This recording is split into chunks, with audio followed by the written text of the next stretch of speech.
अस्सलाम वालेकुम, आदाब, सत श्री अकाल।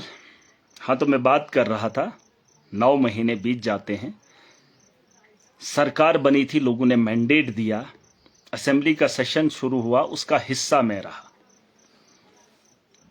बीजेपी सवाल करने लगी और हम टोकने लगे, क्योंकि पिछला जो वक्त रहा, कार्यकाल रहा 10-11 साल का, वो भाजपा का रहा।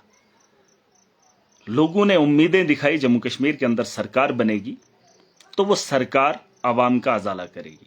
9 महीने बीत जाते हैं, लोगों ने अपनी ताकत हम लोगों को दी, हमने सरकार बनाई और हमने लोगों को 9 महीने क्या दिया, बस उससे जूझ रहा हूं, उससे तकलीफ हो रही है और इतनी तकलीफ और घुटन हो रही है कि शर्मिंदा हूं कि इन लोगों ने मुझे वोट दिया और मैं उस वोट के बदले 9 महीने बीत जाते हैं, मैं क्या दे रहा हूं। और जिस सरकार का मैं हिस्सा रहा, जिस सरकार को लोगों ने मैंडेट दिया, और उस सरकार ने 9 महीने एक आम आदमी के लिए, जम्मू कश्मीर की आवाम के लिए क्या किया, ये मैं अपने मन से ये चीजें देख रहा हूं, अपने दिल से ये सवाल करता हूं तो तकलीफ होती है। मैंने कई बार वीडियोस में ये बात रखी, मैंने कहा सरकार में जाने के बाद या चुनाव जीतने के बाद सिर्फ मुझे सैलरी मिली है, सिर्फ सैलरी मिली है और उसके अलावा कुछ भी नहीं। लेकिन आज जम्मू कश्मीर की उसी आवाम को जब देखता हूं तो घुटन होती है, घुटन होती है। लेकिन आज मेरा सब्र का पैमाना भर गया। मैं महराज मलिक, डोडा की विधानसभा से, जो मैंडेट मुझे आवाम ने दिया था इस कॉन्स्टिट्यूंसी को बेहतर बनाने के लिए, और जो समर्थन मैंने एनसी की सरकार को, जम्मू कश्मीर की हुकूमत में दिया था अपनी आवाम को बेहतर बनाने के लिए, आज मैं उससे अलग हो रहा हूं। मैं अपना समर्थन वापस ले रहा हूं, वो इसलिए क्योंकि उनसे कुछ हो नहीं रहा, और जो वो चीजें बता रहे हैं, जो वादा उन्होंने आवाम के साथ किया था, उस आवाम के वादे को पूरा करने के लिए ना ही उन्होंने जो दोस्ती और याराना भाजपा के मोदी और अमित शाह के साथ याराना लगा रहे हैं, और हम लोगों की जो तकलीफें हैं उन्हें उठाने के लिए ना ही एडमिनिस्ट्रेशन को चला पा रहे हैं, और ना ही बाकी डिपार्टमेंट्स पे बात हो रही है, और ना ही लोगों को राहत मिल रही है। वो तो अपने 9 महीने निकाल गए, किसी ने होटलों में गुजारे, किसी ने सैरो तफरी में गुजारे, लेकिन 9 महीने का जो वक्त जम्मू कश्मीर की आवाम ने देखा और झेला, और सरकार पे उम्मीद की थी, और उमर अब्दुल्ला की सरकार यह बता रही थी कि सेंटर के साथ बातचीत की जाएगी। अरे 9 महीने एक बच्चा जन्म लेता है, वो अपना वजूद बनाता है, लेकिन आप बातचीत करते करते 1 रुपया नहीं लेकर आए। और मैंने, अगर आपको मेरी तकरीरें याद होंगी, मैंने ऐवान के अंदर कहा था हम पहाड़ी इलाके से आते, मैं जम्मू कश्मीर के पहाड़ी इलाकों से आता हूं, और जिन इलाकों के अंदर सर्दियों में काम करना मुश्किल होता है, और अभी तक 6 महीने बीत जाते हैं, जून जुलाई का महीना है, अभी तक कोई भी पैसा वागुजार नहीं हुआ। और यह काम कराने के लिए आपको सेंटर, यूटी, आपको फलाना ढिनका, यह कोई तमाशा नहीं, पहली बार नहीं हुआ, यह तमाशा कई सालों से चलता आ रहा है। जम्मू कश्मीर के अंदर पैसा इसी तर्ज पे लगाया जाता है। मैंने कहा था इस बार हम पैसा पहले लगाएंगे, एस्टीमेट पहले बनेंगे, टेंडरिंग पहले होगी, ताकि नवंबर के महीने से पहले पहले हमारी ट्रांजैक्शनें हों, हमारे काम जमीनी सतह पर हों, और जो सेविंग का पैसा होगा उस पैसे को भी मार्च से पहले पहले जमीनी सतह पर लगाया जा सके। लेकिन अब तो मुझे दिख रहा है ये तो सिर्फ गुण गा रहे, मोदी और अमित शाह उसके कसीदे पढ़ रहे हैं, लेकिन अवाम का दर्द कब बयान करेंगे वो किसी को नहीं पता। अगर इस तर्ज पे इन्होंने रियासत देनी होती तो फिर तो मुझे लगता है तो आप तो बहादुर है। अरे ऐसे रियासत नहीं मिलेगी, और आप इसका ढिंडोरा पीटते रहेंगे। अवाम की बेहतरी के लिए आपके क्या फैसले रहे? अरे हेल्थ का निजाम हम बेहतर कर सकते हैं, ठीक है, हम यूटी के अंदर है, लेकिन उसको बेहतर बनाने के लिए आपने कोई कदम उठाए ही नहीं। एजुकेशन को हम बेहतर कर सकते थे, लेकिन उसको ठीक करने के लिए आपने कोई कदम उठाए ही नहीं। अरे साल बीत जाता है, 4 साल बचे हैं, और इस साल हमने लोगों को क्या दिया? ठीक है, हम स्टेट की लड़ाई लड़ते, लेकिन लड़ने का तरीका भी कोई दिखा दे कि हमने कुछ किया। और मोदी पिघलने वाला नहीं है, मुझे नहीं लग रहा है कि उसको जम्मू कश्मीर की आवाम से कोई मतलब है। क्योंकि उनका तरीका मैंने देखा है, सरकारें तोड़ने का काम, बस अपनी सरकार बनानी है। मुझे लगता है कि ऐसे बात नहीं बनेगी। और जो जम्मू कश्मीर के लोग जिन चीजों से जूझ रहे हैं उसके लिए सरकार काम नहीं कर रही है, और उसके लिए ये रोना मुझे नहीं चाहिए था। मैंने कई बार कहा था, मैंने ऐवान के अंदर ये बात बोली थी, एजुकेशन मुझे बेहतर चाहिए, मुझे हेल्थ का निजाम बेहतर चाहिए, जो हम कर सकते थे यूटी के अंदर बैठ के भी, लेकिन नहीं हुआ। करप्शन पर रोक लगाई जा सकती थी, आप आवाज उठा सकते थे, लेकिन नहीं उठाए। मजलूमों का उनको हक दिलाया जा सकता था, लेकिन आपने मुंह खोला ही नहीं। ना आप भाजपा के खिलाफ बोल पाए और ना बोल सकते। ऐवान के अंदर अगर आपने भाजपा को घेरा होता तो बात अलग होती। अगर आपने सड़कों पे, अरे वो लोग जो आपके लिए दिन रात लड़ते रहे, आपको मैंडेट दिया, आपको वोट दिया, आपके लिए चले फिरे, और उसके बाद आपको सत्ता में बिठाया, उस आवाम के लिए 9 महीने आपने भाजपा से स्टेट लाने के लिए क्या किया? और यह तमाशा मैं ज्यादा नहीं देख सकता। यह बात अलग है कि महराज पॉलिटिक्स में नया है, लेकिन इतना भी नया नहीं हूं कि यह चीजें समझ नहीं सकता हूं। वक्त का इंतजार नहीं कर सकता हूं। जो बात खत्म होगी उसे मैं लौटा नहीं सकता हूं। आप कोई काम ढंग का कर नहीं पा रहे हैं, वो बोल रहे हैं कि ये करे, गवर्नर ट्रांसफर एक दिन करता है, दूसरे दिन ये करते हैं, और ये तमाशा मुझे नहीं देखना है। और मैं एक चीज बताना चाहूंगा, कोई इस भ्रम में ना रहे कि सरकार में बैठकर मैं काम करूंगा। जो इस देश का नागरिक है और जो इस देश का मुलाजिम है, उसे जो काम सौंपा है उसे मैं लेना जानता हूं।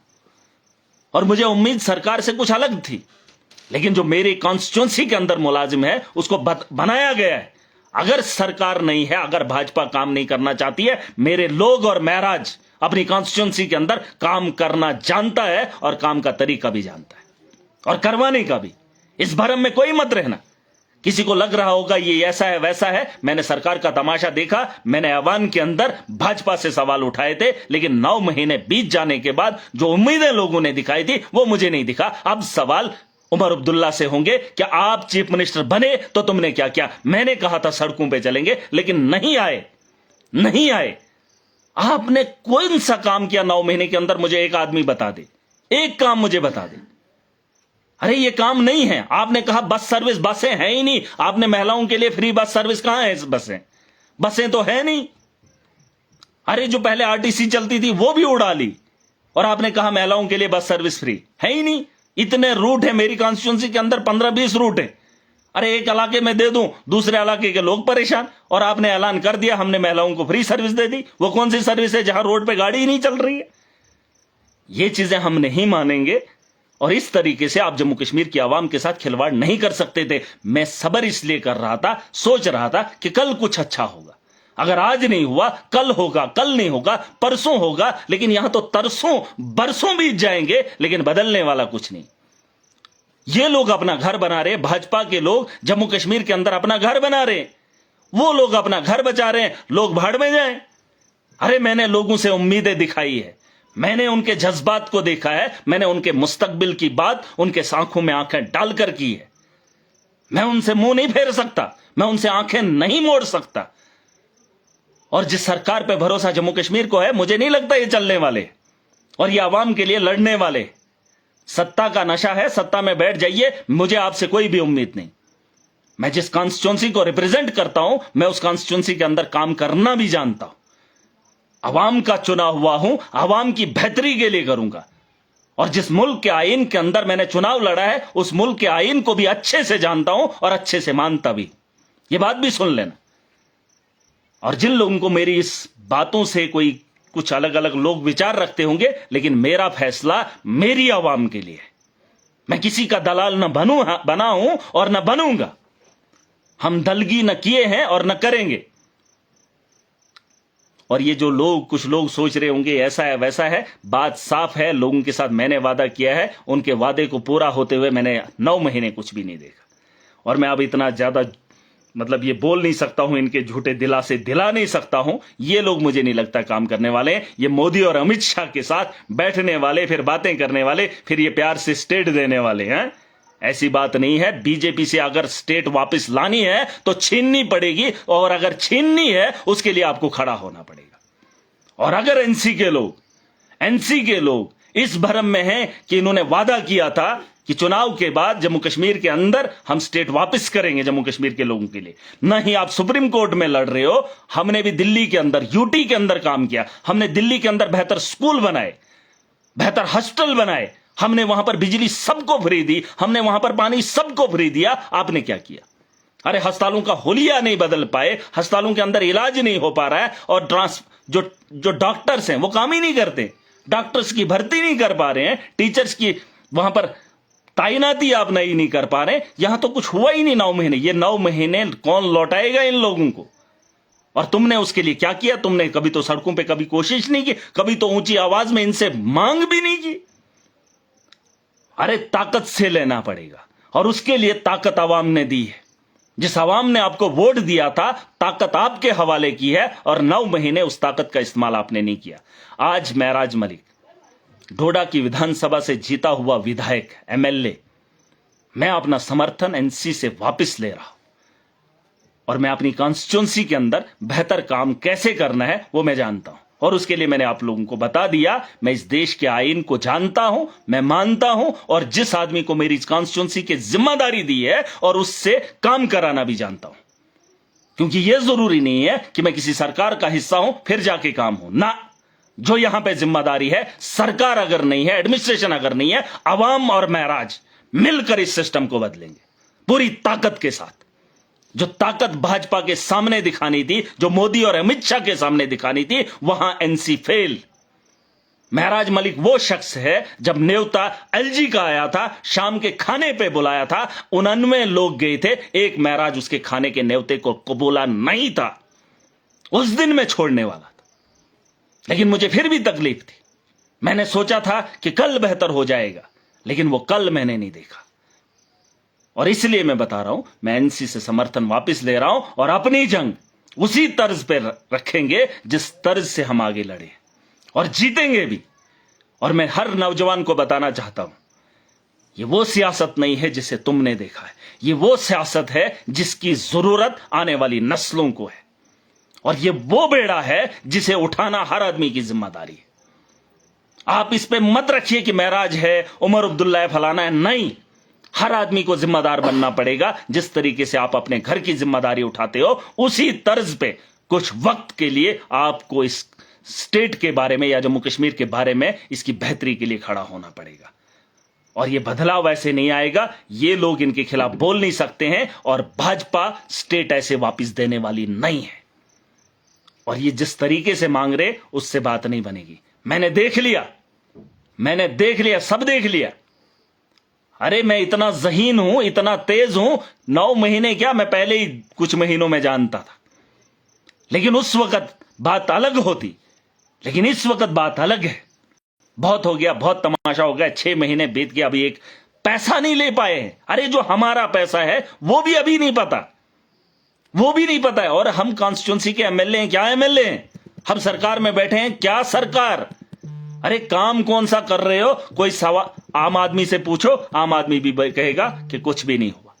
और इतनी चीजें नहीं है। अब आवाम और महराज मिलकर अपना मुस्तकबिल बनाएंगे। और जो ब्यूरोक्रेट मेरी बात सुन रहे हैं, सरकार से नहीं डरते हो, एडमिनिस्ट्रेशन से नहीं डरते हो, लेकिन मेरी कॉन्स्टिट्यूंसी में हो, ईमानदारी के साथ काम करना है। इस मुल्क के अंदर अगर रह रहे हो, मैंने हलफ उठाया है, और हर उस आदमी ने हलफ उठाया है जो इस मुल्क की जिम्मेदारी उठा रहा है। और मैं जो भी कहूंगा, सच कहूंगा, सच के सिवा कुछ भी नहीं कहूंगा। और जो मैं करूंगा वो इस देश की बेहतरी के लिए और यहां की लोगों की बेहतरी के लिए करूंगा। ये मेरी बात सुन लेना, और उसकी जद में आकर अगर कोई उस तरीके की शातराना वो कोशिशें करेगा, महराज और आवाम उसे बख्शने वाली नहीं है। हम अपना खून तुम्हें निचोड़ने नहीं देंगे। तुम चाहे जितनी ताकत लगानी हो लगा लो, हम पूरी ताकत से तुम्हें रोकेंगे। अरे यहां तो हमने एडमिनिस्ट्रेशन पे भरोसा होता है, एडमिनिस्ट्रेशन लोगों को नजर रखे। अरे यहां तो आवाम तरस रही है, ये लोग कब ठीक हो जाए। हालात तो ये हैं कि जहां इन लोगों को, हम लोगों पे, एक आम आदमी पे निगरानी करनी थी, हम परेशान हैं कि ये लोग कब ठीक हो जाए। और इस सिस्टम को ठीक करना हम जानते हैं, और बेहतर जानते हैं। और आज कह रहा हूं कि हम अलविदा इनसे ले रहे हैं।